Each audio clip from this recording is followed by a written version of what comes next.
En vérité, j'ai toujours réalisé des expositions sur la base de thématiques. Alors, en 1998, j'avais réalisé une exposition à l'UNESCO où j'avais exposé 63 toiles sur le thème des signes en Méditerranée. La principale toile s'appelait Deux mondes en Méditerranée et représentait deux grands cercles qui étaient face à face et qui étaient traversés par un rayon, comme un rayon laser. C'est en fait un rayon de solidarité féconde que j'avais essayé de figurer. Sur fond de ces deux cercles, il y avait un fond bleu marine qui représentait la mer Méditerranée brouillée en fait par les conflits que l'on sait jusqu'à maintenant. Donc c'est une toile de paix, une toile de compréhension, une toile de coopération.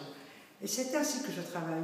J'ai aussi exposé à Genève, à l'ONU, en 2000, et là c'était sur Saint-Augustin. Et cette exposition, je l'avais intitulée Saint-Augustin africain, échange de signes à l'aube du XXIe siècle.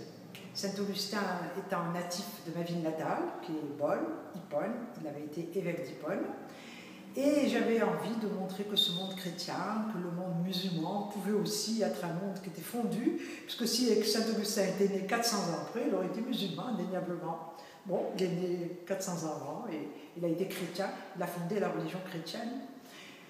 Ensuite, la troisième thématique, celle dont j'ai envie de parler, c'est une exposition que j'ai faite sur les villes, et que j'ai intitulée « Éclat de ville, ville en éclat ».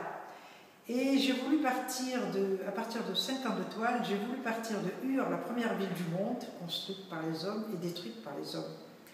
Il y a 3000 ou 4000 ans, je ne sais pas, mais une des premières villes du monde. Et arriver jusqu'à New York, avec la destruction des tours jumelles, les Twin Towers. Donc c'était un symbole aussi de ce que l'homme peut faire, construire et détruire. Et c'est pour ça que j'avais choisi ce titre.